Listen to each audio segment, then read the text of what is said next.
This evening we're taking up the 10th Sephira, and remember, Sephira means emanation of the Most High. How about slanting it a little so I can sort of glance at it too? It isn't that I don't know it inside out and upside down, but the subconsciousness can respond better without conscious thought. Well, not that much. I want them all to see it clearly there. Okay. Anybody there cannot see this clearly? Scream out, please. Loud and clear. Loud and clear.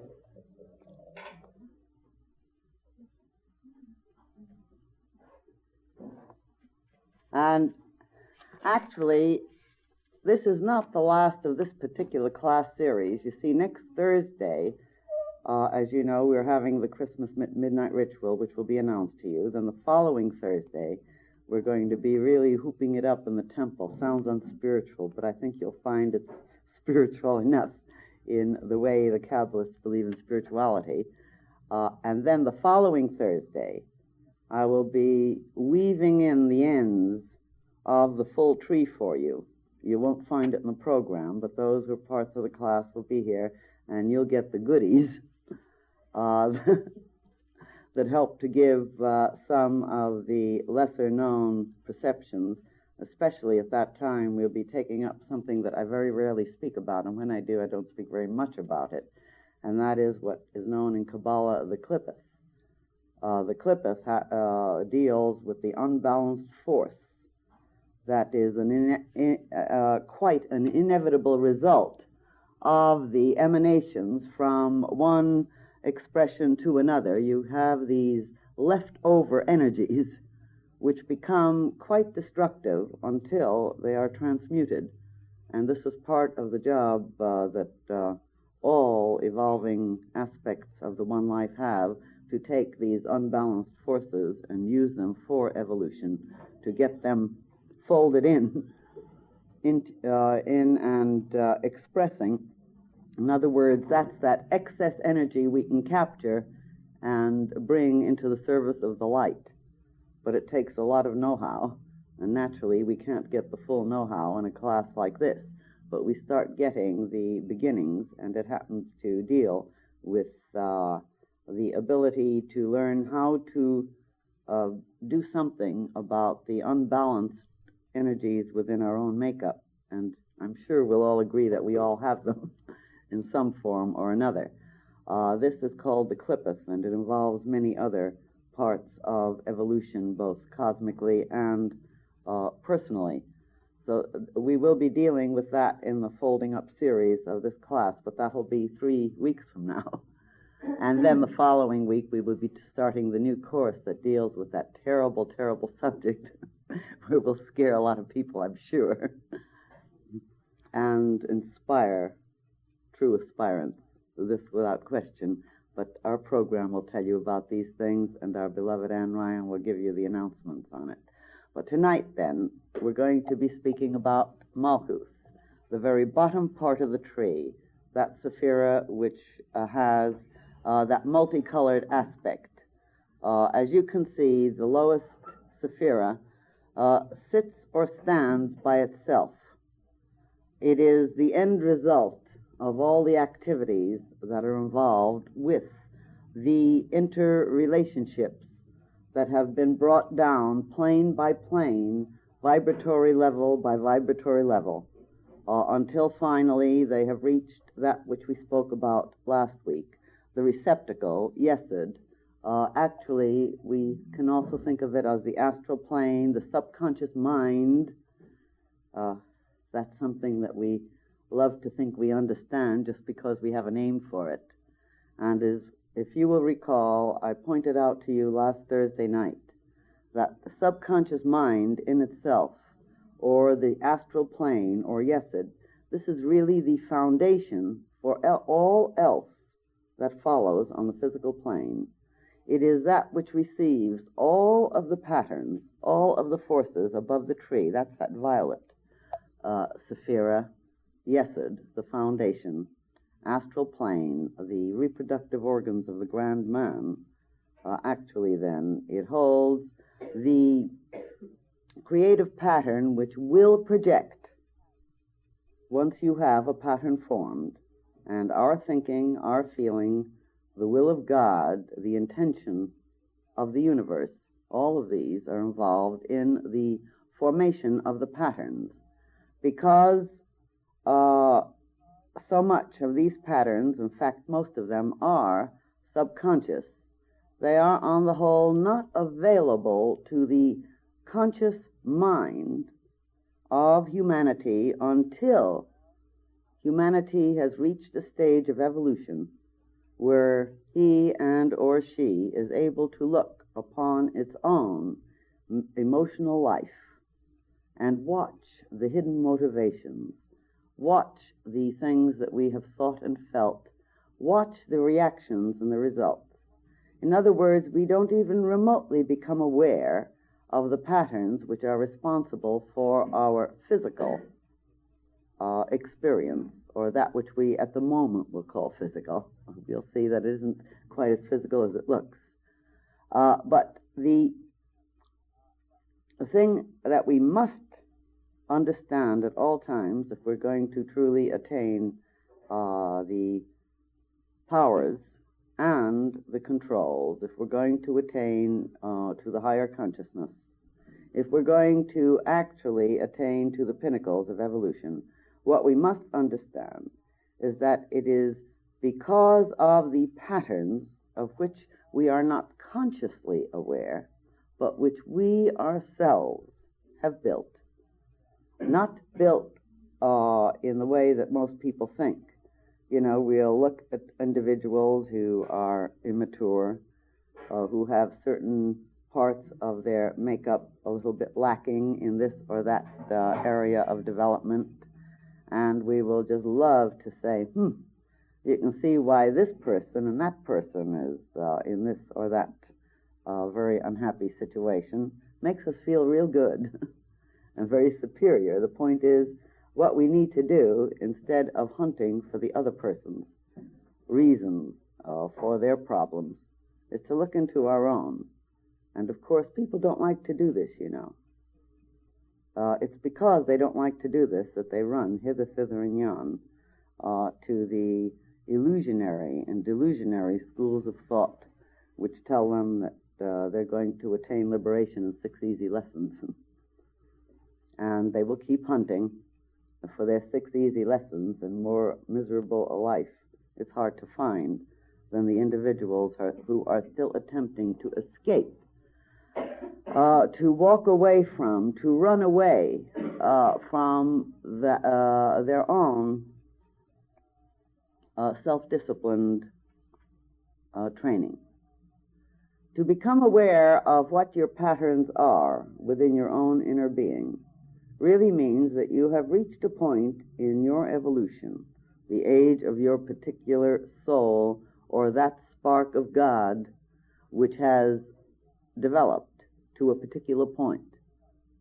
To be able to see into your own motivations, to be able to see your own patterns working, whether negatively or positively, requires the development of a very attentive, self-conscious mind.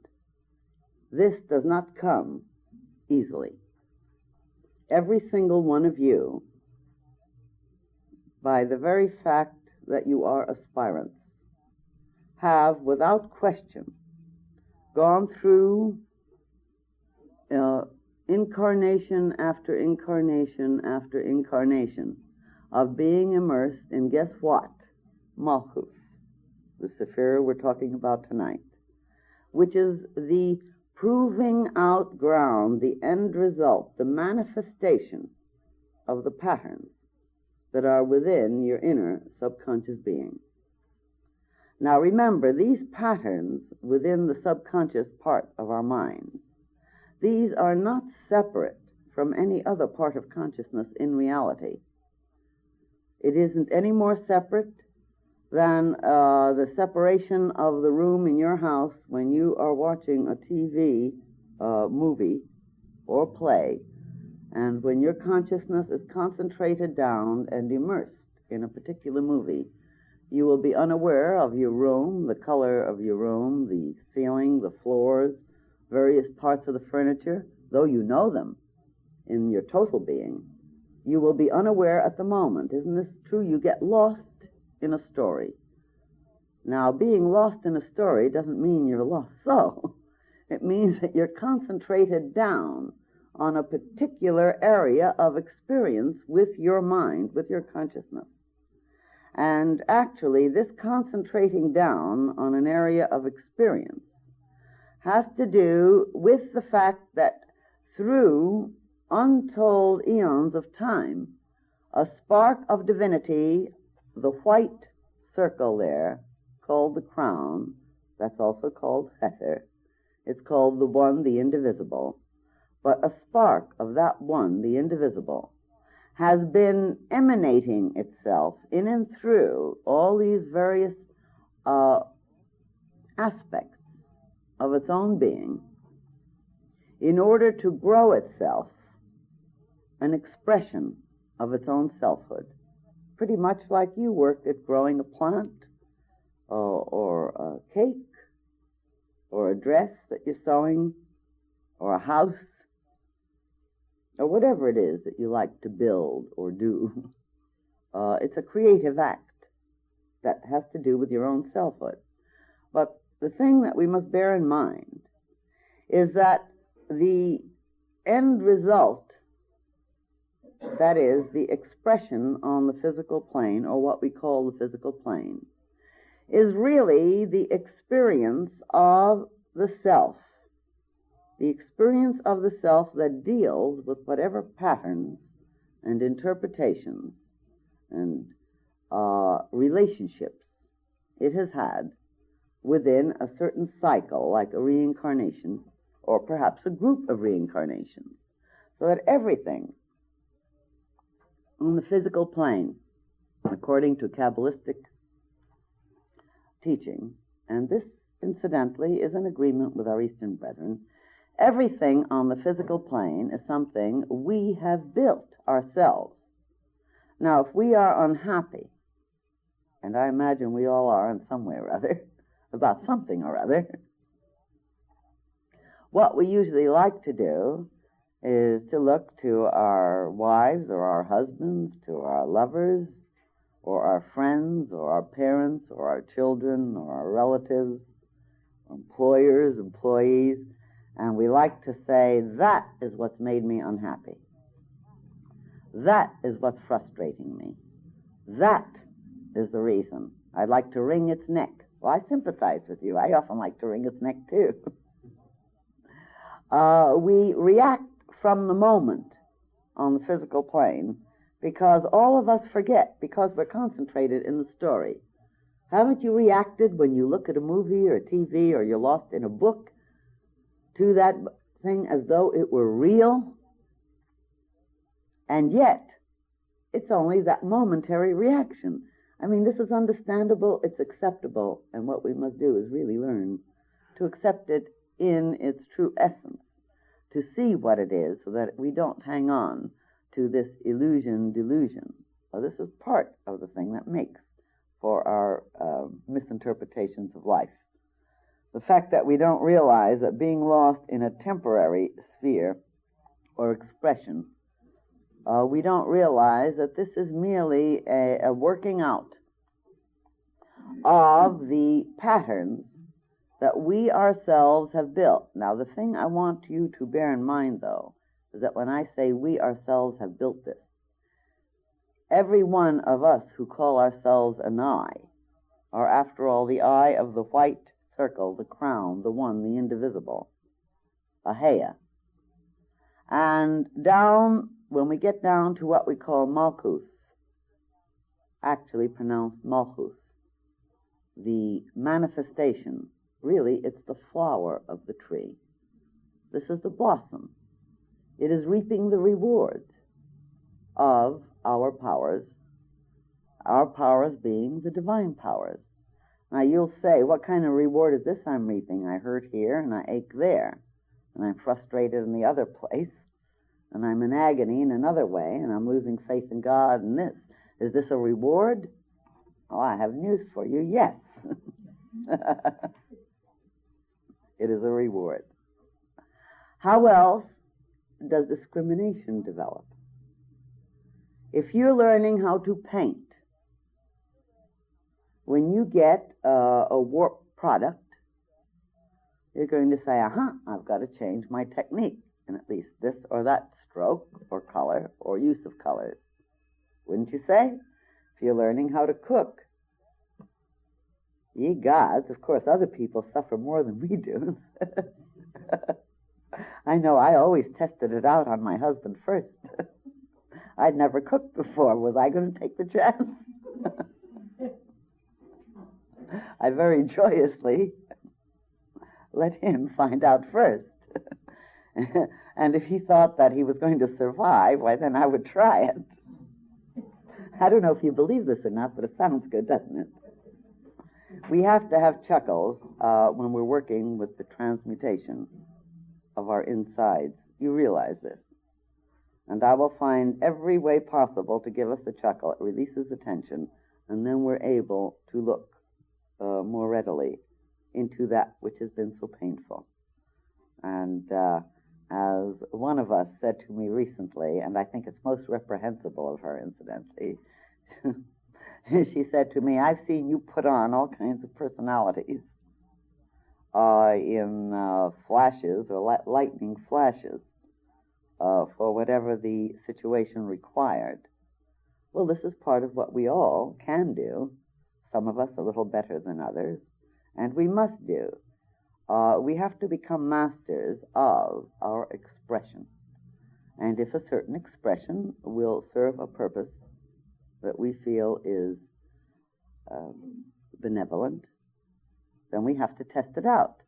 Now, sometimes we may think something is benevolent, incidentally, that somebody else is going to think is quite demoniacal. You know, a paranoid is going to be feeling very benevolent and messianic and say, I am an arm of God and I'm going to kill this evil creature and stop its breathing in order to save the world. Now, this paranoid will be acting from most glorious motives. Only, you know, the victim and the relatives of the victim aren't going to agree. Yet here you have two different points of view. Isn't that right? Two different points of view. And actually, I give you these extremes in order to show you that the same thing happens in other ways with us. Whatever we want desperately at the moment, we build the most glorious images around this want, this need. We want to be immersed in the illusions of Yesod, the violet circle, which is the pattern receiver. It receives everything from the above. But of course, fortunately, it not only receives the patterns of our undeveloped or immature states, it also receives the patterns of what it is we are destined to be. And so we continuously concentrate a group of energies, of universal energies, because we are each a consciousness of the divine. And we warp and build very foolish-looking sand castles that the tides will wash away. We paint the most horrible kinds of pictures that we think are beautiful. We sing songs off key because we love music. We just make everybody else suffer like you know what, especially those who have a good ear for music. We do all these things without realizing that what we are doing is learning how to control and hold the substance of the Most High in a particular area of expression. And that area of expression is our physical body and our physical environment, Malchus. We have all been doing it. Now, all these pains, these heartaches, these sorrows that we have, actually, we have them mainly because we are interpreting them from a limited point of view. They're inevitable. in the process of growth. Now, there are those who decide, I'm through with pain, I'm going to God, and I'm just leaving all this illusion, delusion, and snare. Well, these individuals, incidentally, who think of it in this manner, I was one of them, you know. That's why I understand it so well. And I'm glad I was. Otherwise, how could I understand it? You see the wonderfulness of having been immature? You notice I mention it as having been. If I still was, I wouldn't admit it at the moment anyway. But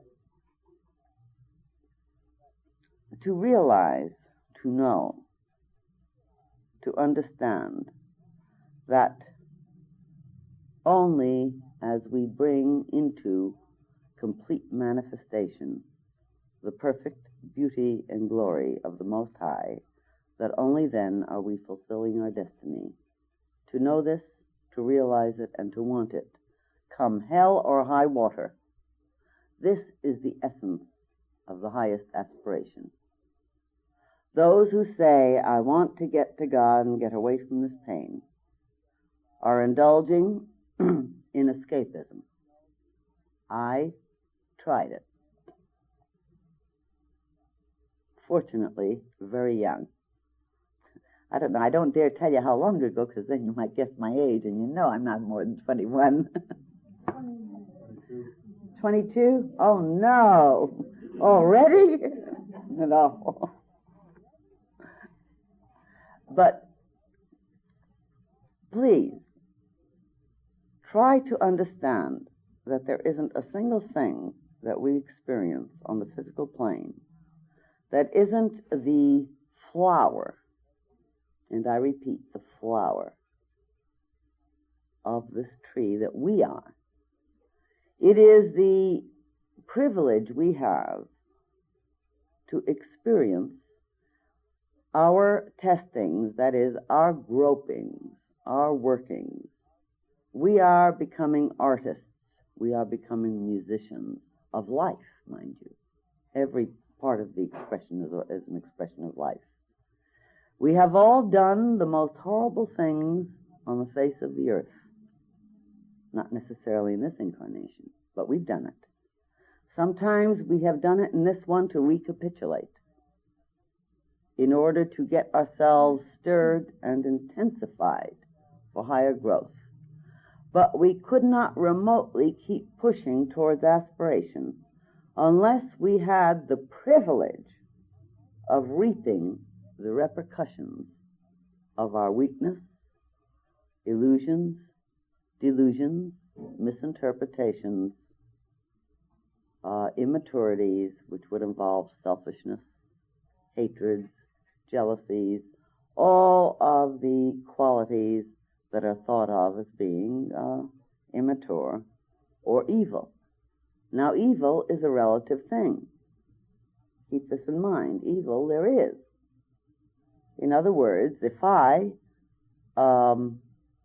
in some vast incarnation way back, was indulging with my particular social group in cannibalism, God, I hope I didn't, but I'm sure I must have, because I'm sure we've all done everything. But if I was indulging in cannibalism, umpteen incarnations back with my social group, because this was considered the proper thing to do. Now, many incarnations later, suppose I still had clung to that past pattern.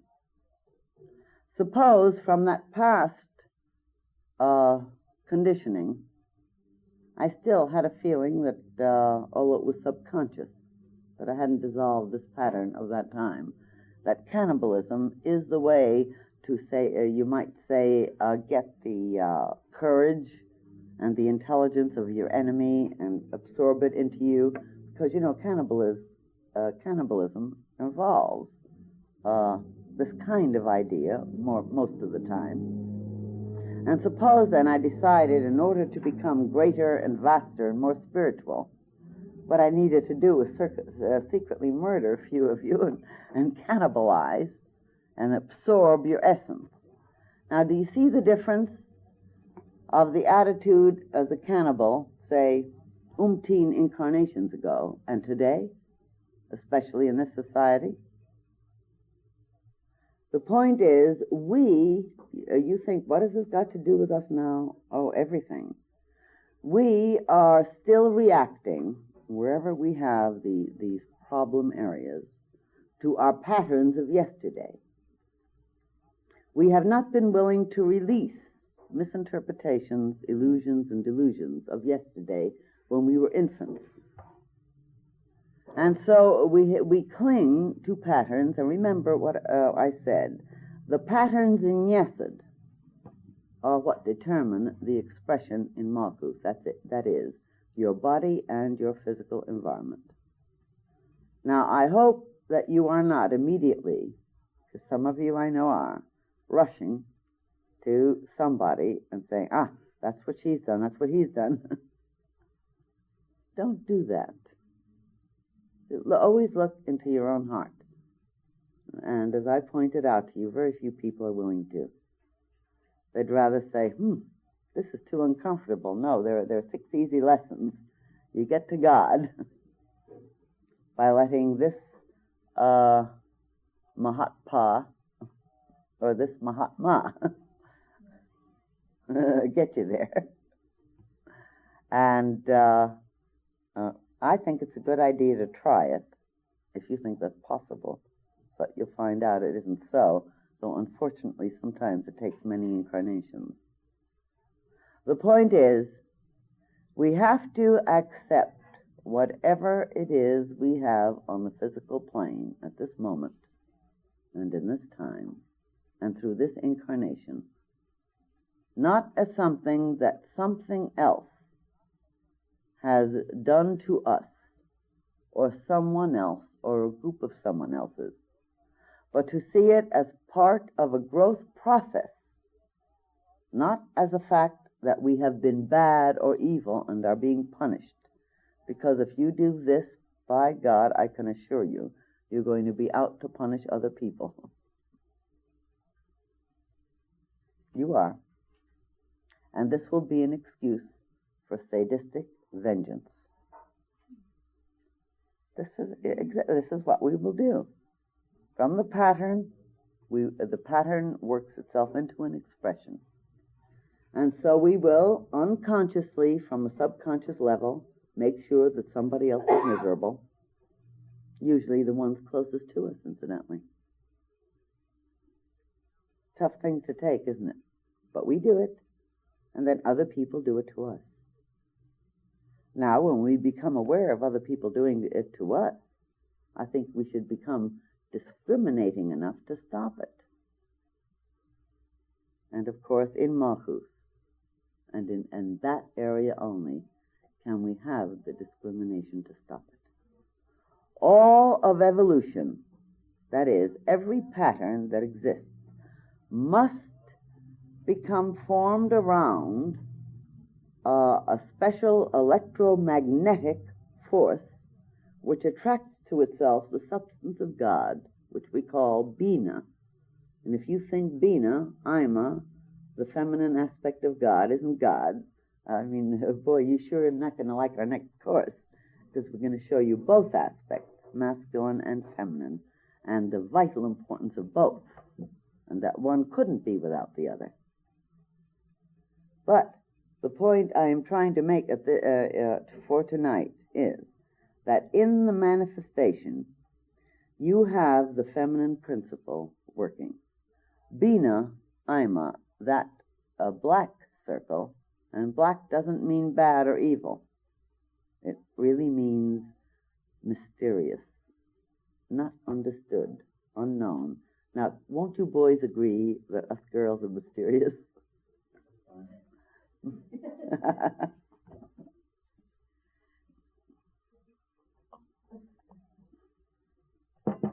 Only because the two sides of the tree have a different way of responding a different way of responding to an experience, and each is just as vital, just as important, just as divine, just as glorious. Although, of course, we have the tendency to say, oh, this is evolved. You know that those glorious songs in My Fair Lady? Why can't a woman be like a man? Don't you think it's delightful? Wouldn't it be horrible? It's a delightful song, though. It gets a very vital point across, of course. And vice versa. I'm sure women want to know just why can't a man be like a woman? Well, I tell you, what kind of excitement and glory and growth and beauty and interrelationship would there be? Impossible. Manifestation on the physical plane has to do with the kind of patterns we formed as they respond to our interpretations of life and experience within a given cycle. And so when we say whatever it is we are experiencing, look to ourselves, we're not saying beat yourself on the head or on the heart and say, oh, I am a sinner. If you do that, I'm going to throw you out. You better do it behind my back. We manifest our interpretation of the moment. We can have a glorious development in a vast portion of our being, and yet in another certain portion we can be deluded, we can be full of illusions, and be misinterpreting like mad, especially when we're personally involved. And so naturally, that's where we keep throwing the power of Chesed, the one, the indivisible, and it goes all through the areas of the rest of the tree, the powers of the one, the divine, which we are in miniature. And they reflect back, and we have the fruit, the flower. And when we look at the fruit, we say, ye gods, this is bitter, or this is sour. We don't like this kind of fruit, so we start changing to the kind of fruit for that particular tree, just like a horticulturalist. They keep experimenting back and forth. That's what we're doing. We're experimenting. Only we don't realize it. We get lost in the nonsense. Now then, what is manifestation as such? If you want to attain to the highest, you're going to have to drop whatever nonsense you've accepted from wherever.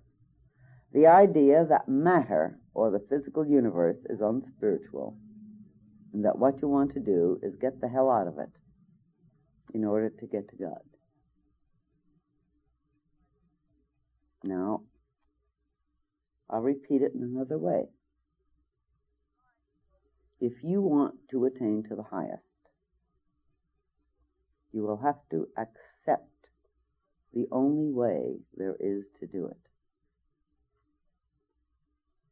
You will have to accept it, not try to escape from it. You will have to be able to say to yourselves, the physical universe, the physical condition, the physical expression is a reflection of God in this area of its unfoldment in and through me. And there is no evolution, even remotely possible, that tries to run away from what we call the physical. What is the physical? You know what our physicists tell us? They've lost it. Isn't that wonderful? They've discovered something, although most of them don't know what they've discovered. They say a physical thing.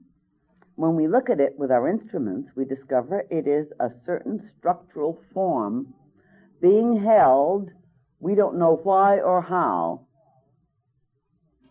but there are atoms being held within a concentrated area, And that's what we call a physical thing. What's an atom? Our physicists are very honest with us. They say, we don't know what an atom is. It's a theory. It's a mathematical formula. All we know is that when we think of this theory or mathematical formula, and when we work with certain experiments, we discover effects like a line of light photographed because we bombarded certain thises with certain that's, showing that there are effects, but no scientist has ever seen an atom. No scientist has ever seen an electron, which is like a planet whirling around a central sun. I mean, this is just an analogy. It isn't exactly that way at all. No scientist has ever seen the various types of nucleus of an atom. And what are they? A positive and negative type of force. The nucleus being a group of positive elements along with what they call some neutrals, sort of put in there maybe to hold them stable, with electrons whirling around. And electrons are what? They don't know what it is. They've given something a name, just like we say, oh, that's only subconsciousness. And what are you talking about? Do you know what subconsciousness is? You know, we mustn't get ourselves lost in nonsense. Because we give a thing a word or a name, we mustn't think that we understand it. The point is, physical matter, or the physical world, has dissolved, as far as our scientists are concerned, the physicists who study it, into electromagnetic pressures that are held together for some strange reason, which they do not understand, by a special electromagnetic interchange. And this electromagnetic interchange holds some kind of strange substance which they don't know about, can't even see. And it becomes a concentration. That's what your physical body is. That's what your physical universe is. It is a concentration of consciousness. I repeat, of consciousness. So that your physical environment and mine, our physical universe, is a concentration of consciousness. If you remember that Ahaya, the white circle, the one, the indivisible, is the primal will, the beginning of the whirling, Kabbalah calls it. And that Malchus is the fruit of this tree, the final result of all these interchanges of energy. You will start to see, perhaps, that matter, or the physical universe, is one side of a coin. It is not different. It is not separate from what we choose to call spirit, which is the other side of the coin. Perhaps we can put it this way. We'll put it in many ways. Consciousness actually involves that which we call spirit, or the primary I, as being able to condense itself or concentrate itself in order to become aware of itself as a self-conscious, creative aspect of its own being. And it cannot do it unless this concentration takes form. Now, the form, when I touch you and you touch me, you are touching spirit. This is the thing you've got to realize. You are not touching something that is an opposite from spirit, or something you have to get away from in order to reach God. When I touch you and you touch me, we are both touching a concentrated aspect of deity. Now, those who say the physical universe is illusion, delusion, and snare, these are the people who are trying to retire. I don't know, I'm one who tried. Luckily, I wasn't successful. These are the ones who try to retire from the disciplines of the concentrated expression of the fruit of the tree, or the patterns, the immature patterns that are inevitable when we're growing and learning how. They're trying to retire back to the womb. You have your irresponsibles in many areas in the psychological field. You'd be amazed how many of them have, in essence, said to themselves, who the devil, and devil's a good word, wants to evolve. I'm going back to the primordial ecstasy. And you know what the primordial ecstasy is? Not giving a damn about anything else, because you're just ecstasy and allness, and there's nothing else to be aware of. Individualized awarenesses go through the disciplines of the concentration of patterns which we experience as our bodies and our environment and the interrelationships with others. Therefore, if you want to attain cosmic consciousness as a center of active cooperation with the Most High, you have to start looking at the physical universe as a glorious reflection of deity. Reflection of deity in the process of growth. If you want to just retire from all responsibility and all evolution, by all means, just go ahead and say, all I want is the absolute, and to hell with everything else. This is illusion, delusion, and snare. You know, you might make it, though I doubt it. I think your higher soul will say, I've gone through this many eons and eons and eons, building this level or area of expression. I'm not going to have that. Oh, no. It just will bring more problems, which will be fine. Beautiful. Glorious. Because then you will be driven, definitely driven, to start looking a second and third and fourth and thousandth time. The physical universe, and that means your physical body and your physical environment and your relationships, are the result of your interpretation of life. The pattern in Yesod.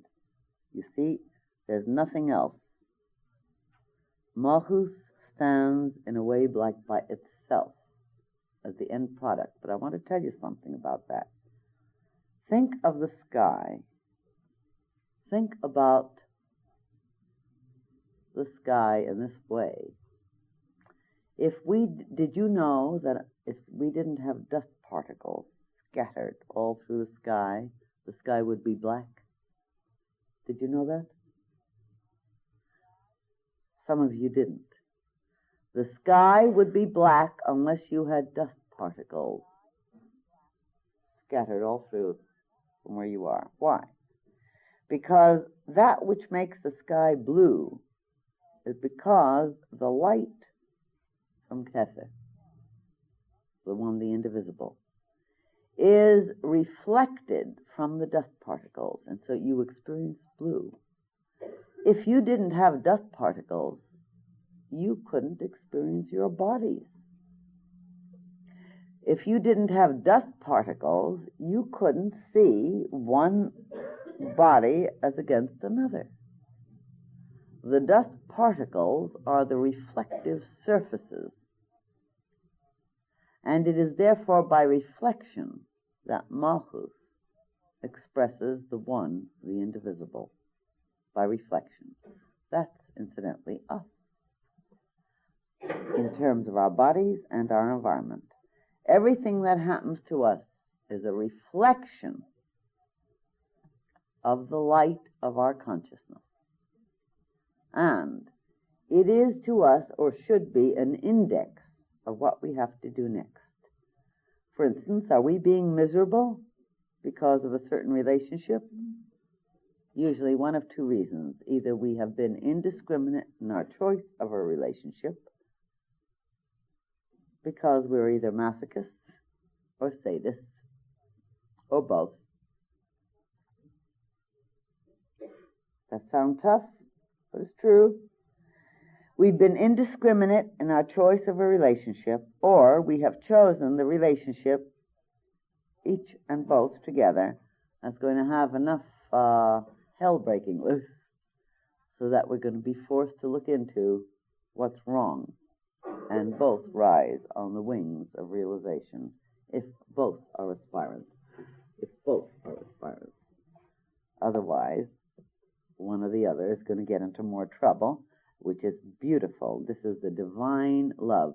You remember in the Bible, the Lord loveth whom he chasteneth, or the Lord chasteneth whom he loveth? Now, the point is, when we accelerate our growth because of aspiration, we certainly are going to bring a more rapid manifestation of problems. But if we are really centered on bringing deity into Malchus instead of trying to escape, we are going to learn fast, we're going to develop discrimination, we're going to grow, we're going to develop the ability to love, to be fulfilled, to fulfill life, because we're going to be centers of the fulfillment for the Most High, which we have to be. You know, I want to tell you something. You've gone beyond that path of no return. You know, you've heard of that? If you go from here to Hawaii, you go past a certain center. If you have trouble, you can't turn back. You have to go forward and take a chance. And those of us who've become aspirants, we've gone past that point of no return. We can't return back to the primordial ecstasy of not being a completed, individualized I. We have to determine to take the physical expression and to bring God into man. This is your destiny. You're not going to get out of it, incidentally. Not anymore. You might have at one time and just returned and merged yourselves back into that shining sea, but you're going to have to go on. Now, is this bad? Heaven, no. This is glorious. Because if you see Malchus for what it is, you can transmute every single pain and agony, and you can do it rapidly. It depends on how intense you are in your aspiration and desire. Why? Because remember, Malchus reflects the Most High. And to the degree that you are willing to discover how to reflect that Most High in your body, in your environment, in your home, in your relationship, to that degree are you going to have the experiences which will bring you discrimination and fulfillment. Malchus is the flower of the tree. There are those who say we have to get to God. This is true. But more true is that we have to bring God to man. And then man expresses God and helps to evolve the rest of man.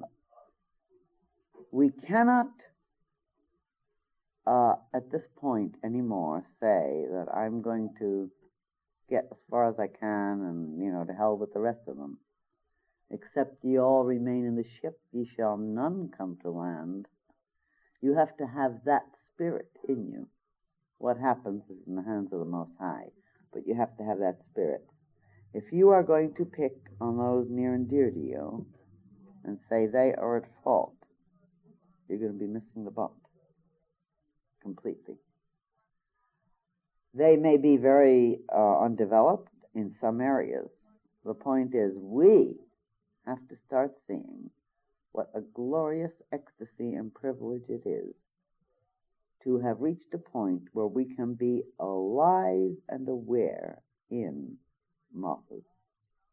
We have to start seeing our physical vehicles as being the expression of God. Bina, on the Tree of Life, the Divine Mother, is said to be the dark, sterile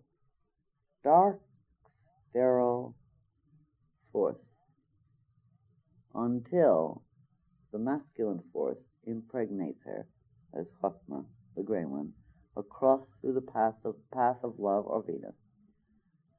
And she is the principle of manifestation. And remember, without manifestation, you cannot have evolution or the reflection of the Most High with all its myriad expressions. But she is dark and sterile, except the masculine force projects the glory and the beauty and the light, the seed of the universal divine will received from the one, Chesed, which is the primal will. In Malchus, I will be giving you, incidentally, some interpretations of that more fully Sunday on the Qabalistic interpretation of Christmas. Sounds like a strange thing? No, because Malchus has many names. Kabbalah uses this method, to show interrelationships. She is called the bride of the king, and the king is Tiferet, the Christ self. Malchus is called Eve, the mother of all. Bina is the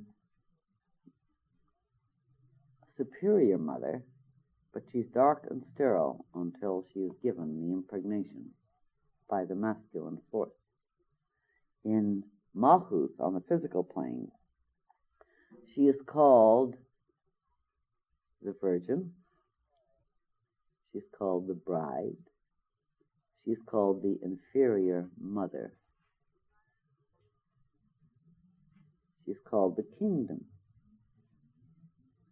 Now, I will explain all this more fully in our Christmas interpretation, because it has to do with the birth of the Christ, of course.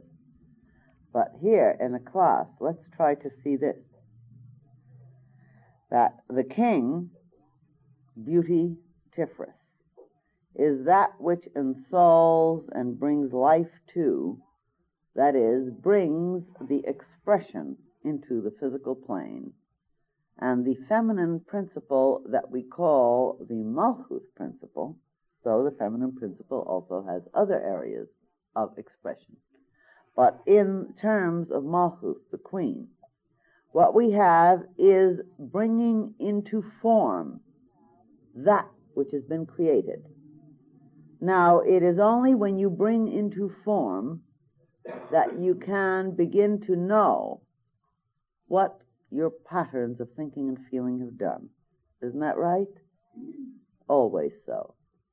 Therefore, all expressions of form are the expressions of what has come from Yesod, and therefore all the forces of the tree above. And all your problems and joys, all your fulfillments as well as your frustrations, are part of the creative building your consciousness has been doing. Do not make the mistake of blaming any other human being for anything. Do not make the mistake of blaming them in this way, that you can say to yourself, this or that person has been destroying or injuring you. Because when you understand the manifestation of God as being part of yourself and all others, you will know that nobody could even remotely destroy you, and that if you think somebody else is responsible for destroying you, all you've really done is transfer your lack of discrimination to another person. You see this? Now, if I pick a sadist for a lover, God forbid, wouldn't that be awful? Well, let's think of that for a moment, whether we're males or females. Now just think, what would I have been showing?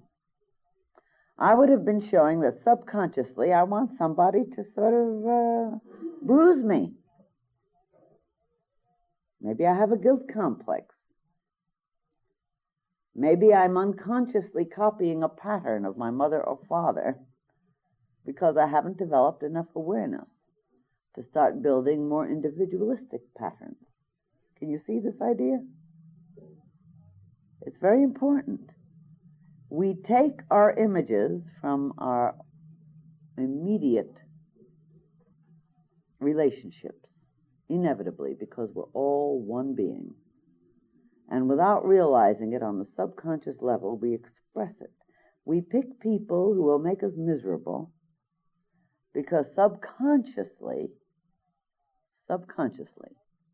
we have accepted an image or a masochistic interpretation, or we've decided it's more dramatically a hero or heroine to be miserable. Well, I tell you, people close to me, I watch them like a hawk. And when the radio comes on, some of these songs, oh, I have lost you, I have lost you. Have you noticed the expressions of exaltation? Isn't that beautiful? It's so beautiful. Have you said that to yourself? When a song of sadness comes on the air, the radio or TV, isn't that beautiful? You know, I have lost him, I have lost her, but I'll never forget you. Or if you want to be noble, you know, say, I wish you love. You know, I've lost you, but I wish you love. You think, oh God, I feel so spiritual. And you go, have you noticed how you go into that miserable, that image of sorrow, thinking that it's so beautiful? Honeys, that's the image you're putting right into Yesod. That has to come into Malchus. It's like a child being given exercises, and then the teacher has to see how well the exercises have been done. We have to stop thinking that morbidity, that sorrow, that unhappiness are indications of spirituality. We have to stop saying, bring my karma upon me. All you're saying is make me miserable. You know that. How do you know you haven't got glorious karma? You have. You're willing to accept it. And what you think and feel today makes your Malchus. The physical being is the reflection of the evolutionary level and point of discrimination and understanding that we are at the moment.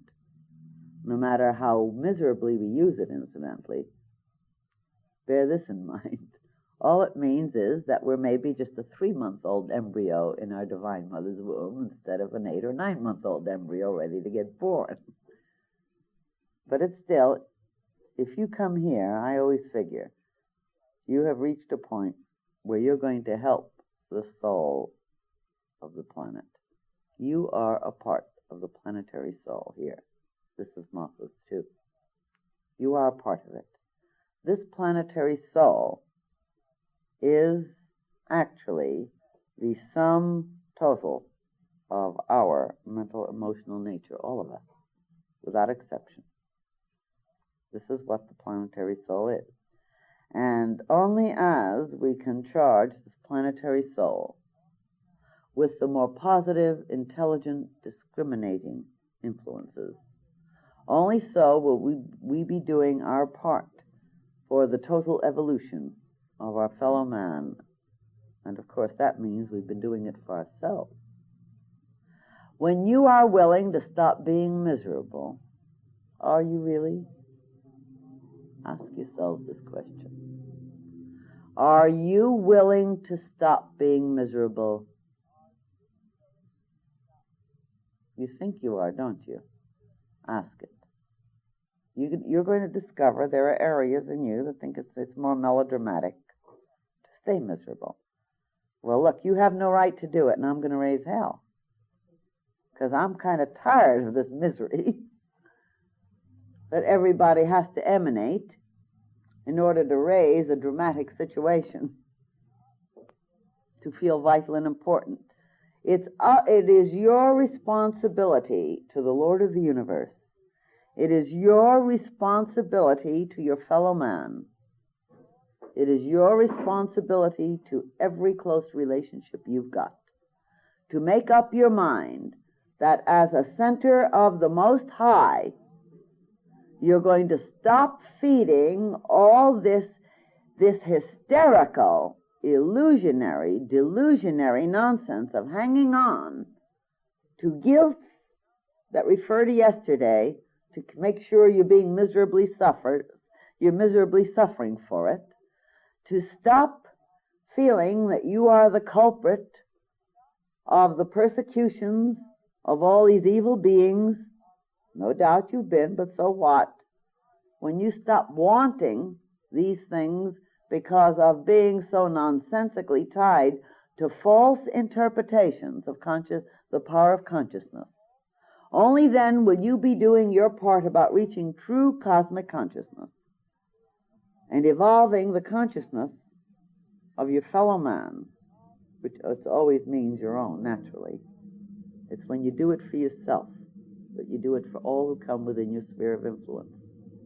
And to the degree you do it, to that degree will you do it for all who come within your sphere of influence. And I say, damn it! Not a nice spiritual word. It's time to stop hanging on to and reaching for the pains of yesterday. We've all had them.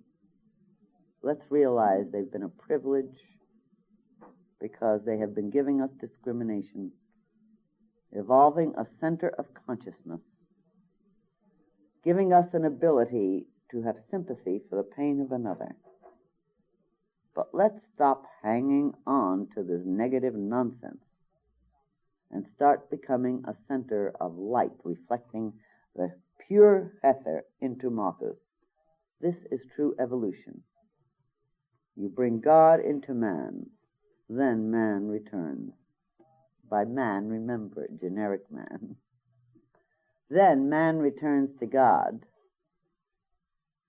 not because man has ever been away, but wakes up to the significance of it. That's the true spirit of evolution.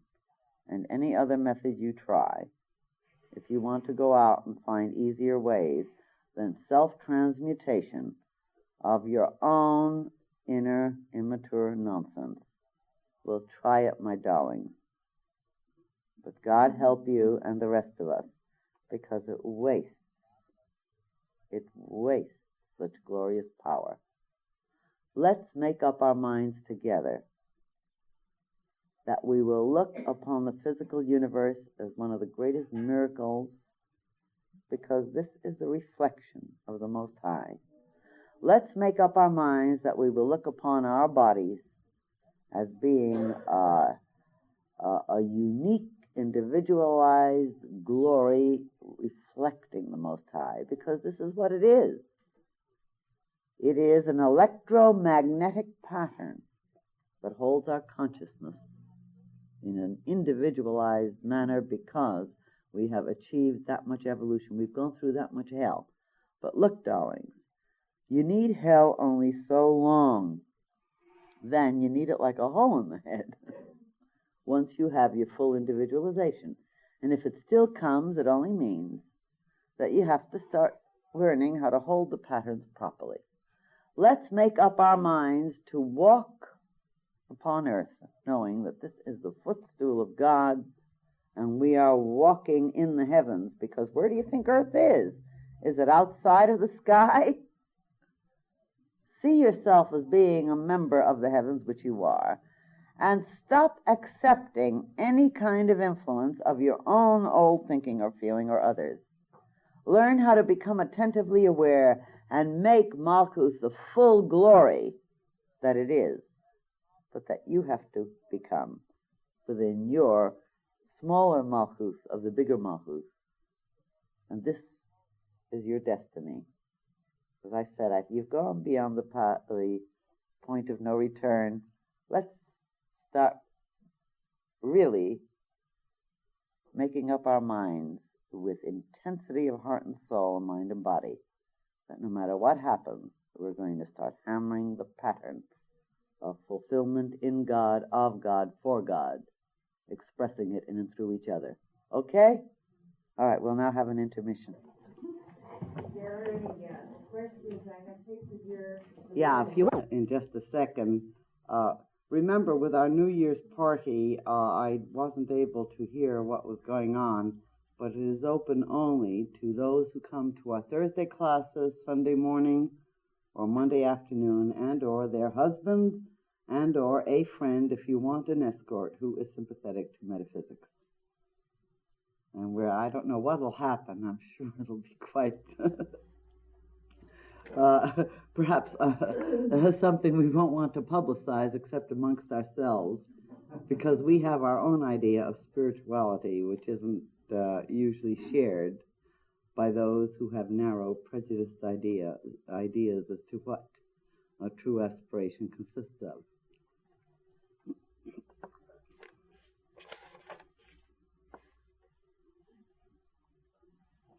Now, we will take care of the questions. Question number 1. What is the significance of the difference between the colors assigned to the spheres on the Tree of Life and the colors given to the 7 chakras? The 7 chakras are involved with what we call the planetary aspects of our being. If you will think of ourselves as being a miniature aspect of the solar system, you might say that the sun, as such, exists within us as something like the reflection of a drop that reflects the whole solar system, and the sun is that part of the miniature which we are, the microcosm.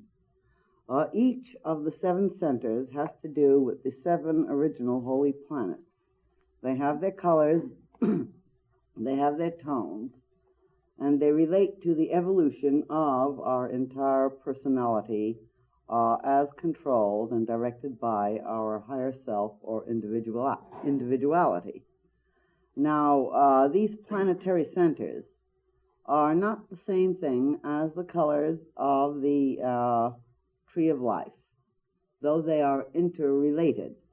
You have, on the Tree of Life, you have your spheres of activity that deal with the cosmos and our relationship with the cosmos. In the 7 chakras, you have our very concentrated reflection of our particular area of the universe, which is our own solar system. And this is the difference. I can't go into the full explanation. I've given 1 or 2 courses on it, I think something like 7 years ago.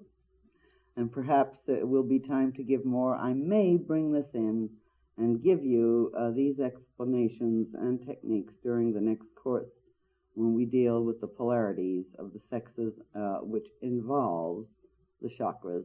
It will depend on how I see you react, or just what happens to the group spirit, just how much constructive energy we're getting out of the information. And we never know exactly how much we are going to give or not give from week to week. It really depends on you, whether you realize it or not. I think many of you do at this point. That's why I'm not permitted to use notes or to make plans as to what we're going to talk about, except the general principle. You give the talk, you know, really, from your own inner soul, just what you need. And as I said, whether we take that up or not will depend on what happens in the group. So whatever it is, I'm afraid it'll be more than I care to really handle, except I've been told I must. Now, the next question I have here, I'm not going to tell you who said it.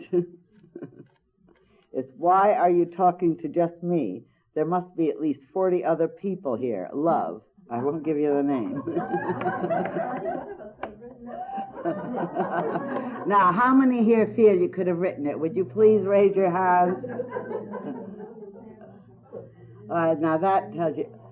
You see, I will give you one little explanation. It's really a very small one. It isn't complete. A true spiritual teacher has reached a point where he and or she doesn't speak from the personality level. Though, mind you, the personality is used by the higher soul, the higher self, the cosmos, and the hierarchy. The personality is used as an instrument. But a true spiritual teacher knows how to put the personal concerns of the personality aside for a certain period. You know, that takes a lot of doing. I want you to please praise me a minute. I'm in the mood. Thank you. Yes? May I ask a question that perhaps isn't related? But I wondered if Helena Rubinstein had a study of the Kabbalah when she named her cosmetics the Tree of Life. Would this have had some relationship? Well, would Helena Rubinstein have had a knowledge of metaphysics when she named her cosmetics the Tree of Life? Tree of Life. She has the Tree of Life group of cosmetics. Well, I really don't know, honey. I just wondered if you happen to know her or happen to know anything. No, I don't know her. Because it's an unusual name. I don't know her, and I don't know whether she had that in mind. And if she did, God bless her. I think the idea of the Tree of Life is fine. But I'm sorry. You see, another thing, a true teacher doesn't sound wise when they do. They're really ignorant. I'm sorry. I must confess I'm ignorant on this point. I don't know. Just a vague thought. Yes, it's a rather charming one, I think. Anyway, then, to go on with this idea of why are you speaking to just me? I remember Dr. Case used to be approached this way over and over again. And I was profoundly impressed. I'm not anymore, by the way. Unfortunately, I should be, maybe. But I was profoundly impressed then. And I remember I asked him, I said, why is it that practically everybody in the class comes and then makes a remark to somebody? It always comes back to us that they had questions, but they didn't have to ask them because you automatically answer these questions. And he said to me, he called me by this pet name, which I always loved. It's the Hebrew name with an endearment that has a diminutive after it. And I think it's so beautiful, I shall repeat it. Hanaleh. That was his pet name for me, which is really the Hebrew name for Anne. The Hebrew name is Hannah, and in that tradition, when you wish to give an endearment, you add the diminutive. And if I love an elephant, for instance, I'll add the diminutive. It means little, but that means really that you're feeling a sort of tender protectiveness. To you, it's a sort of a tender, a little something to love. And as far as I'm concerned, an elephant or a hippopotamus is a tender little something to love. So I love the diminutive idea. You know, there's a charm about it.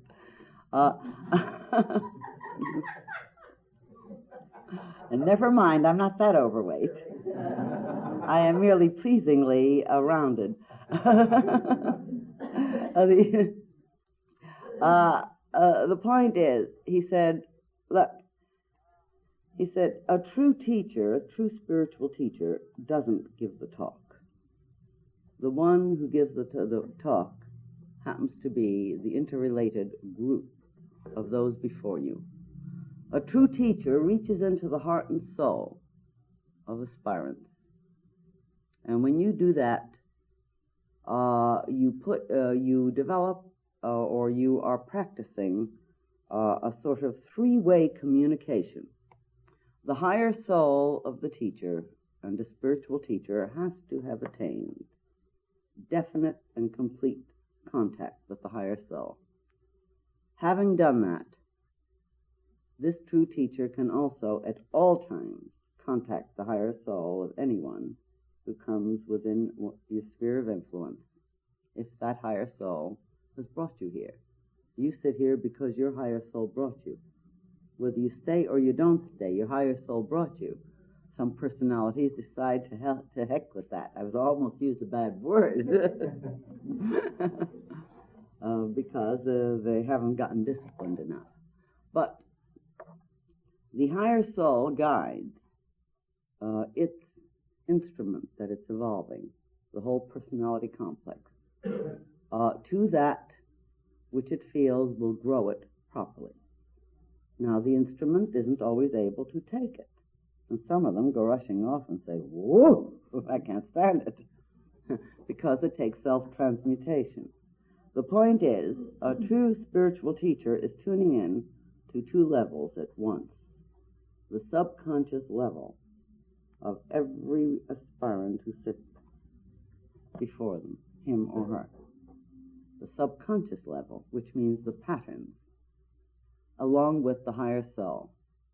And so, because of the ability to work with that higher soul, because of disciplines, which I hate to tell you about, they're awful. I don't recommend them, but you probably have to go through them anyway.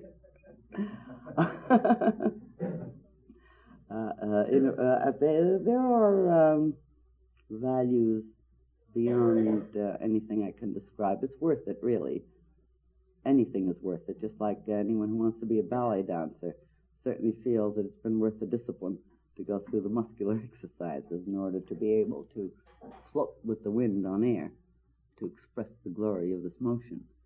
The point is, there is a tune-in that is not just a tune-in on one level.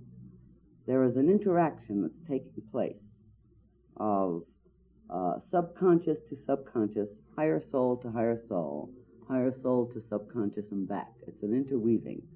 And it takes a certain amount of very extraordinary discipline to keep one's own personality aside, that is, a spiritual teacher, and to just reach out and envelop and love and have only one thing in mind, to bring you whatever's shaking up. Some of it is very painful, you know that. You've been through pain, many of you here, and you've had the aspiration to come back and realize that it's for your joy and your fulfillment, because we don't like to give up our illusions, our delusions. These are the subconscious patterns. A true spiritual teacher shakes up these subconscious patterns, reaches in and presents to you your own illusions, delusions, and snares. The reason a spiritual teacher can do this, incidentally, is because he and or she has been through every single one of them. Or how could it be possible? You can't understand unless you've lived it. And of course, I deny everything, general principles. But this is the principle. So, when you have questions in your soul, in your heart, when you're going through problems and pains, if you are a true aspirant, you're always going to have it brought up here, inevitably, because this is my job, and Dr. Case did it so magnificently that I usually feel like I'm just a novice, just attempting to develop the awareness he had, but of course none of us can be objective about ourselves. I don't know. All I know is that it takes a development of a certain amount of love, a certain amount of acceptance. And the whole point is that your problems are pointed up. Your weaknesses are pointed up. We try to do it in such a way as to help you accept them. We give you the chuckle to release the tensions. And we know that many cannot accept it, and they'll go running off. They'll say, boy, I can't stand him or her. And this happens, we know it. But as you've heard me say before, we're out for quality, not quantity. We have nothing to gain except to release our own hearts from the pain of the awareness, because we've just become too interrelated, and yet this is part of what is required with the pains and the sorrows and the problems and the conflicts that go on in your heart. So we are willing to merge ourselves with your pains and problems, and certainly at least during the time we stand here together, an interrelated whole. I'm not separate from you or you from me when we are working together here. I am part of your every sorrow, your every guilt, your every depression, your every horror, your every condemnation, your every aspiration. And yet I am able to keep myself from getting lost by hanging on to our higher soul. Mind you, not yours or mine, our, because that higher soul is the thing that does it. I have enough strength to do that. That doesn't mean I can't do all kinds of awful things. If I did, I wouldn't tell you about it. You might lose faith, wouldn't you? People have a need to sort of look up to and adore some kind of idol and think, this is beyond what I can do. We all, unfortunately, have that need. Not all to the same degree. So whatever weakness I have, if I have it, I will hide from you. Weaknesses I claim I have, maybe I haven't got it all. We're playing with energies, basically, for one purpose only, to help us accept ourselves, to want us to recognize that we all share these problems of transmutation. And the one thing I know that almost every one of you know is that whatever problem you've had in your heart when you've come here, you really haven't had to ask the question. It's been answered. It's because I'm willing to be one with you. And I consider it the greatest ecstasy and glory and privilege, even though I also can experience profound pain and agony of soul. But unless we all remain in the ship, we can none come to land. This is part of my training, and this is why we have this situation with certain spiritual teachers. We know that there isn't anything that you do that we aren't capable of. Every one of us are capable of anything under certain conditions. You realize that, don't you? There are certain conditions every single one of us could kill. And I mean every one of us. Now, I can't step on an ant. And I have to argue with a fly to invite the fly out of my door when I open the door, because I can't swat it. Yet I also know that there isn't a single one of us that's not capable of murder if we're pressured enough. I know it of you. I know it of me. I know it of everything that walks in a physical vehicle with a personality, because we all have the point where we can break.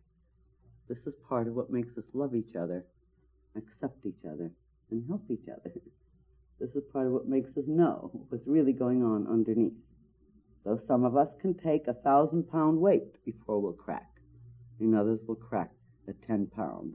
Let me tell you, those who crack at 10 pounds shouldn't stay in this temple, because we stir your patterns very deliberately, as you realize. We stir them because this is the hothouse of evolution. You are being given the opportunity and privilege of evolving fantastically more rapidly than you would in any other way, and at this time it is very vital. And it takes a certain amount of discipline and training, this is true. But when anyone asks, why are you talking to just me? And I'm not telling you who it was, because the one who asked it really knew the answer. Anyway, it's just an adorable question. I just have to tell you, we are all one. And when I am here, I am more one with you than you are with yourself. And it is my joy and privilege to be that way, because just one little drop of transmutation any one of us makes is for the world soul and for us all, and relieves my pain because I'm too damn close to the pain of the universal soul. I want relief. Let's say I'm selfish, if you want to believe that. At least it'll give us a chuckle,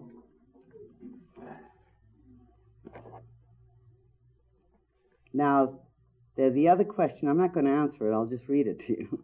In developing our powers, isn't it true that when one starts with opening the bottom chakra, It is more dangerous in development than in opening it from the top down. Please explain why.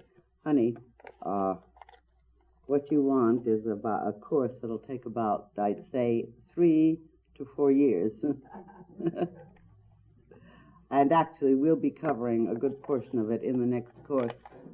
If the inner school decides, we will take up the portion of the chakras that have to do with these sex energies that deal with love, marriage, and the interrelationship polarity powers and the mystery of gender that the Tree of Life teaches. Up, down, and down, up. I think we get a little bit confused sometimes. We'll understand that more clearly later if we have enough of what it takes to stick together. If we don't get too uncomfortable over the stirring of our old patterns and have to work them out. I think now we should have our closing meditation. And remember, next Thursday we won't gather together until time for our midnight ritual. The following one, the party, I hope most of you will come so we can cut up and show our adorable human weaknesses and laughter.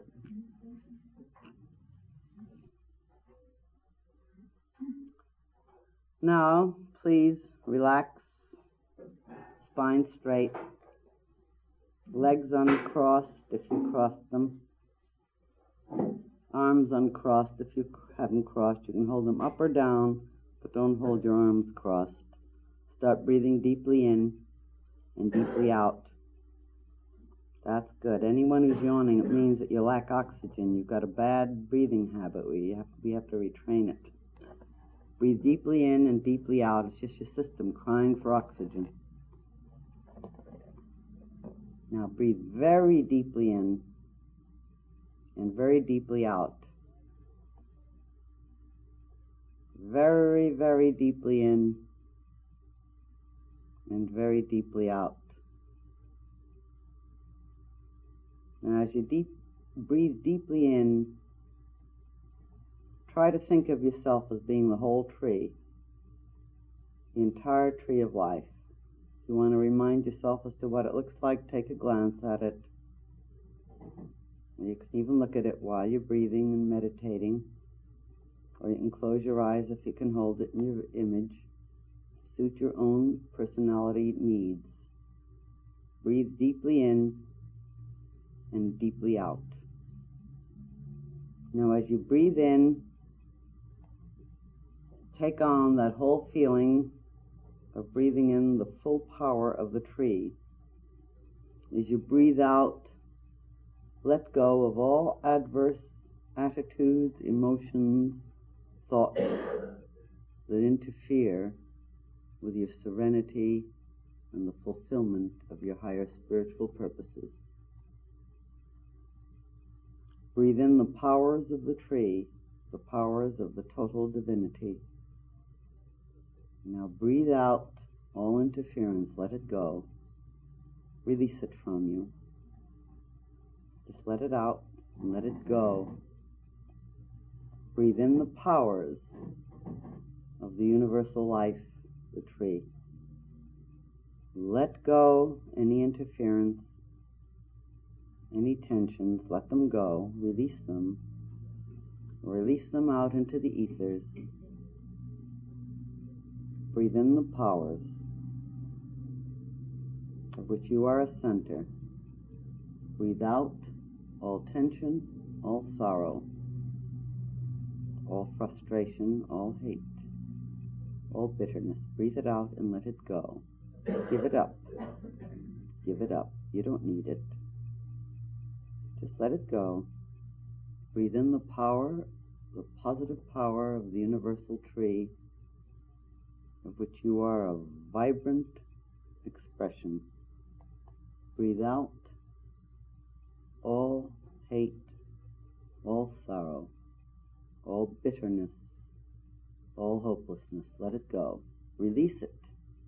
You don't need it anymore. Whatever it has served, you don't need it. Let it go. Be willing to take in the powers of the tree to blossom in the fullness. Now release all interference, let it go with every out-breath. Take your own rhythm on your in-breath and your out-breath. Now we're going to handle just one color of the Malkuth group of colors. We're going to handle the russet. Now russet, think of the russet as something similar to a burnt orange. A burnt orange. That's the closest that you can image it properly. And that is the color I want you to work with now in the Malkuth part of the tree. We will give you some other vital exercise on the very last class 3 weeks from now when we finish up with the Qliphoth and help you to release your old patterns more fully. But right now, think of russet at the base of your feet. Now immerse your feet in this burnt orange russet type of color. And now put your consciousness down to your feet and say to your feet, let go. Let go. Let go. I let go of all tensions. Wherever my feet have trod, I let go all feelings of guilt. I accept the discrimination by letting go all tensions in my feet, knowing they are guided by the white brilliance of the Most High. Now picture the white brilliance as 2 feet above your head, as a circle of brilliant white, but not white as the usual white, but a sort of luminous, breathing, pulsating white.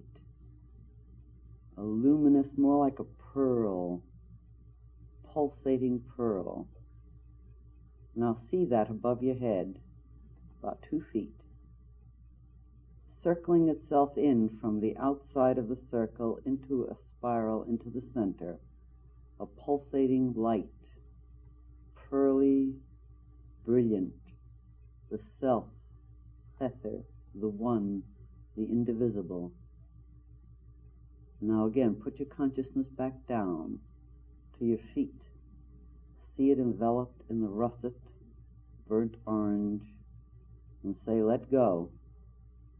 Let go. Let go all negativity. Now put your consciousness back up to the whirling, pearly, glorious cycle of whirling energy going inwards into a point. See it going from around and whirl it around into the point with your consciousness.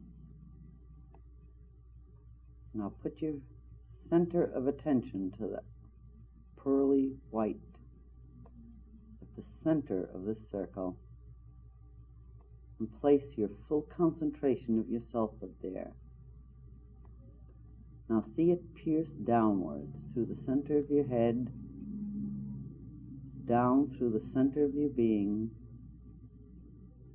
and as it pierces downwards, see it permeating outward in this pearly white, taking in every part of every atom of your being, from the top of your head, going downwards, through every part of your brain. See it 2 feet around in every direction, going through your ears now, your face and beyond, the back of your head and beyond, going downwards with its piercing spear and yet emanating out this pearly white light.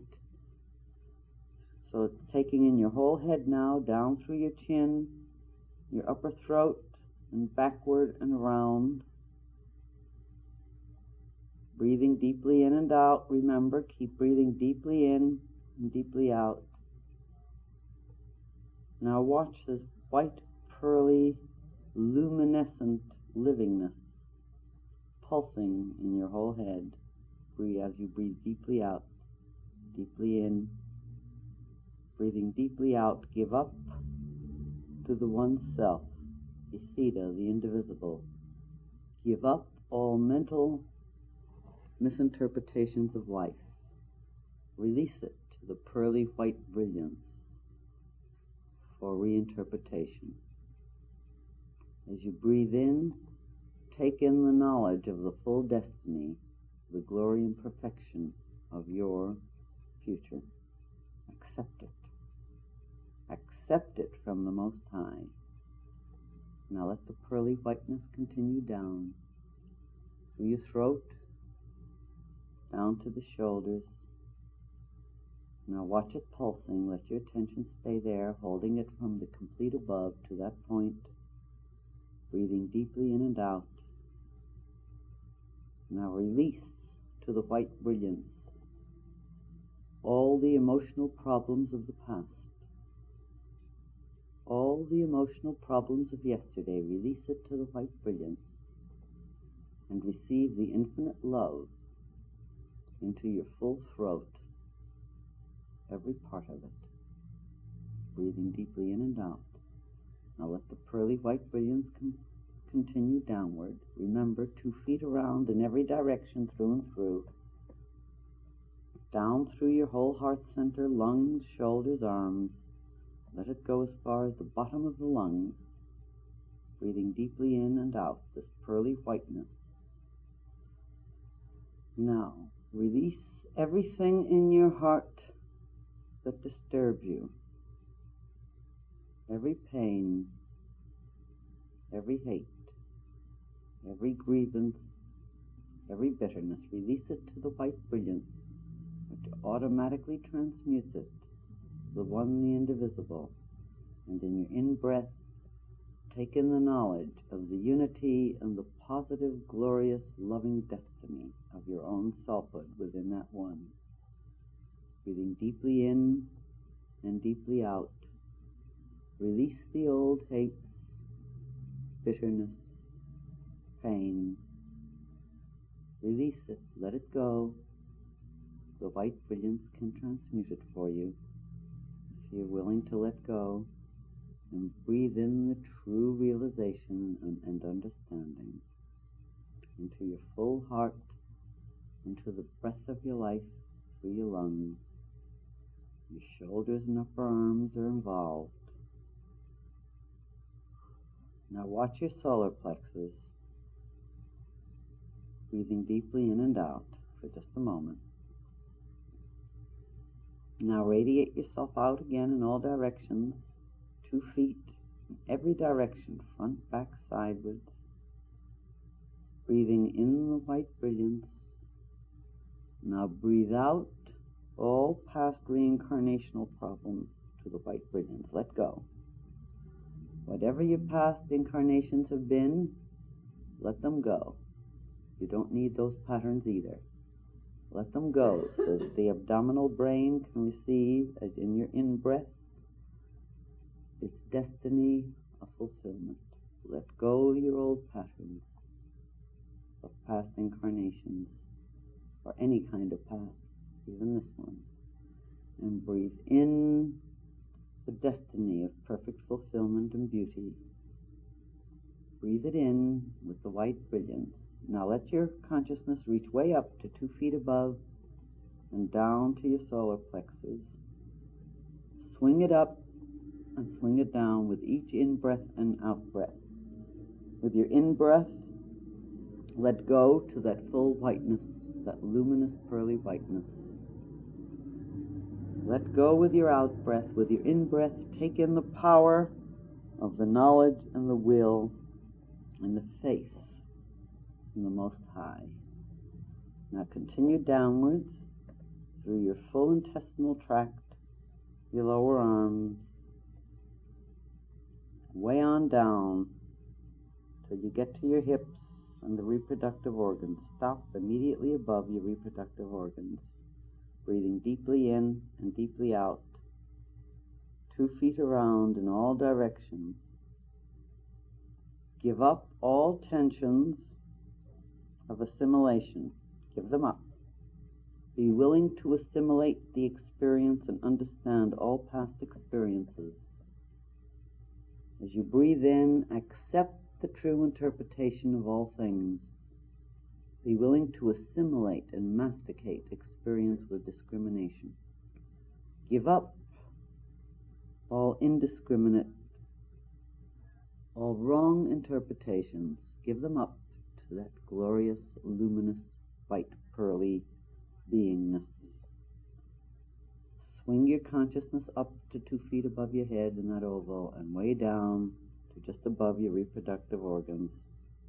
Each time sending back up all the wrong interpretations, being willing to give them up, all the tensions that have come from misinterpretation, and breathe in the correct ability to perceive, masticate, assimilate the real meaning of experience and life.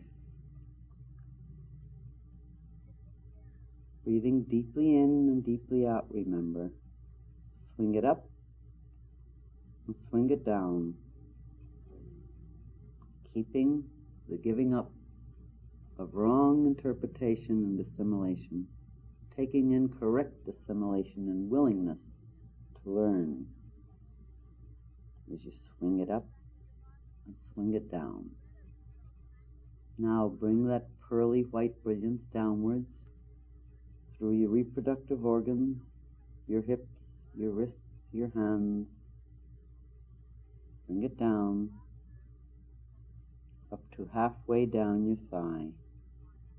Now swing that energy up to 2 feet above your head. Swing it back down. Now give up all false creative images to the Most High on that top whirling circle. Give it up on the out-breath.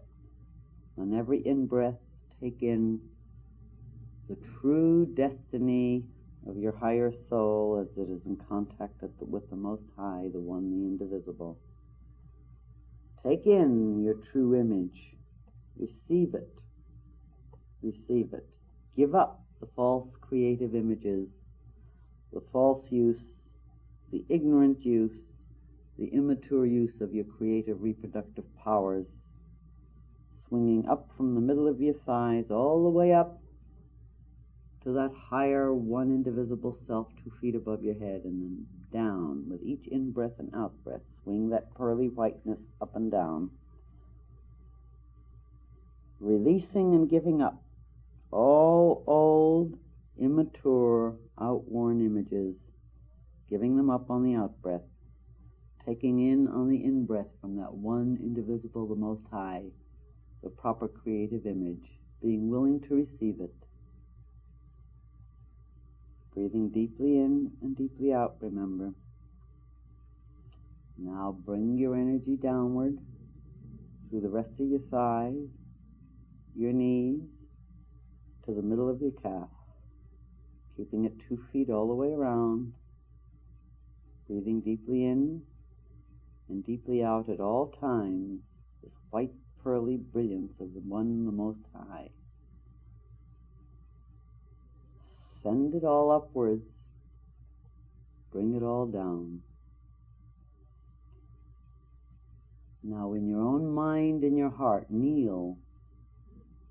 You're now using that part, the center of the energies, which would be the kneeling. Kneel mentally with all these energies sweeping up and down.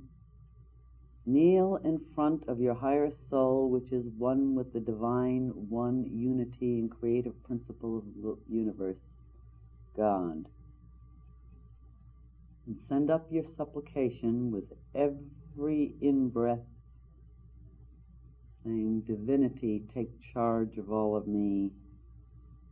With every out-breath, say to yourself, I give up all false personal desire for the true fulfillment thou hast in store for me. Be willing to give up the immature desires, the nonsense, the unnecessary. Kneel in supplication to your higher soul, the Most High. Breathing deeply in, send it all the way up 2 feet above, and then bring it down. I open my heart to thee, O thou one, thou universal one, to receive me into the fullness of my destiny. I give up to thee, O thou one, thou universal selfhood. I give up to thee all the immature images, the unnecessary, the nonsensical images I have held that have made me behave like an infant and antisocially in various ways. I release that to thee. Transmute thou me, I am thine. Bring your energy downward now to your ankles, the white luminous all aroundness, and mentally stand up,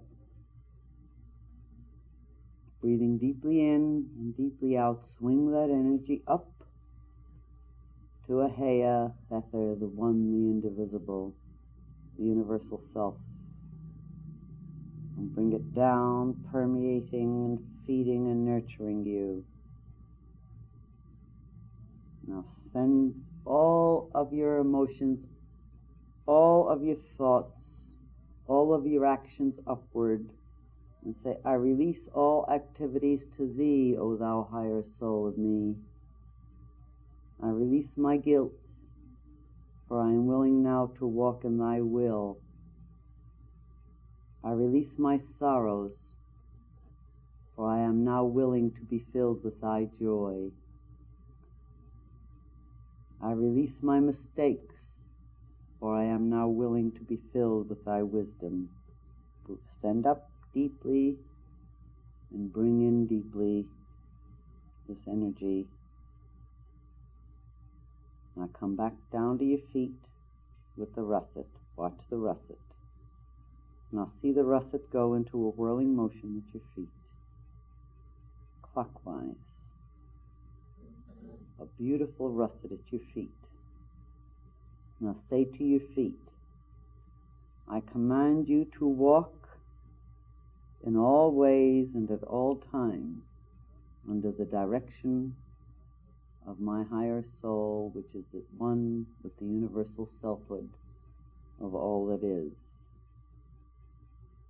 Whirl that russet around your feet. I command you to walk in the divine will. I dedicate all that I am, all that I hope to be, all that I have ever been, to fulfill the destiny of my own higher soul, and I will permit nothing to come in or interfere with that. Now watch that russet turn into the pearly whiteness, getting more and more of an ethereal color, and now see yourself permeated as an oval of this pearly white light of the one self. Send it up from your feet, 2 feet above your head. Bring it down. Now as you send up a prayer.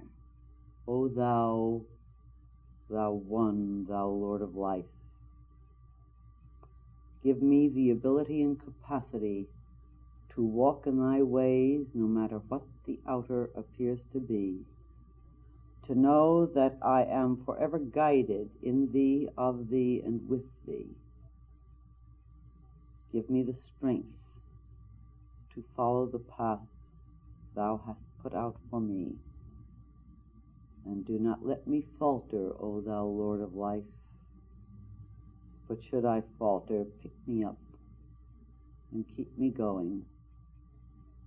For I now dedicate the love of my heart and soul and mind and body to thee. And I ask only that thou givest to me the ability and capacity to love wherever I go, whatever I see, and to reach for thy vision and thy will in all ways. Now listen to the divine name of Malkuth in its fullness, which is Adonai Melech. Listen to the tone, and we shall chant it together, but listen first.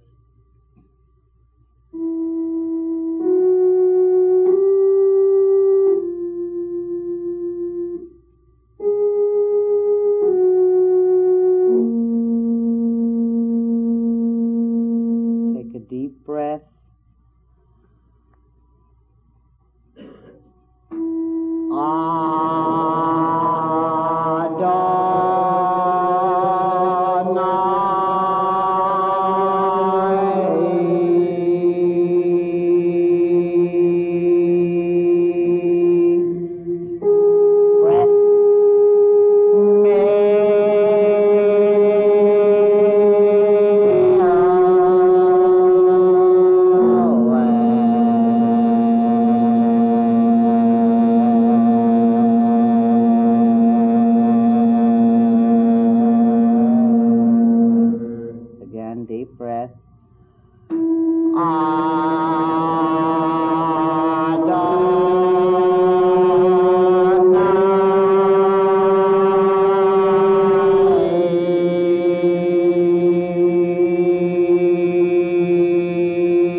The power of thy name, to give force to the dedication of my heart and mind, my body, my soul, to walk in Malchut, in thy ways. Grow me, hold me, love me.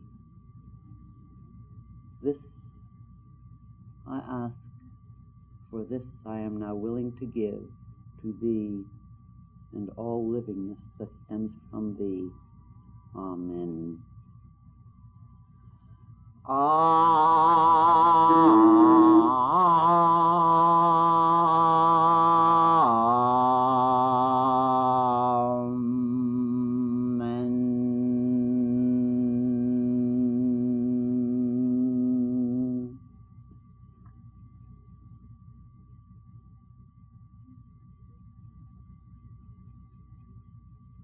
Return to your normal breathing.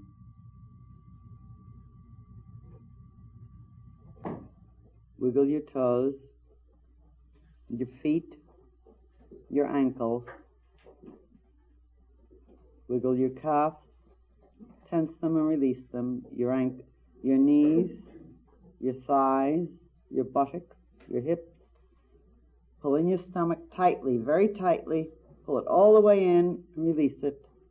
All the way in and release it.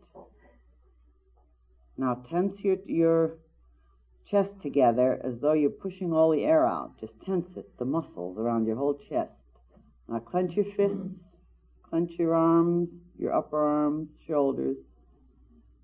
Now clench everything and release from the bottom to your shoulders. Clench them and release. Now clench and tense your throat. Now your face muscles, make faces as though you hate somebody. Now a little laughter to get yourself back fully into your body. Just make faces, grimace with your mouth, with your face. So to, one cheek, the other cheek, wink. One eye, the other eye, wink. Now lift your eyebrows as though you're suspicious of people. The back of your head. Now roll your head around 3 times in one direction. 3 times in the other. Now lift your arms all the way up. Now stretch as though you want to reach that ceiling. Feel big. Stretch everything. Now down again. Now again. Release it. Now stretch back up. All the way up. Up, hard, and release, back down. There, I think, put the lights on now. Blink your eyes. Blink your eyes. I want all of you to get back into your vehicles.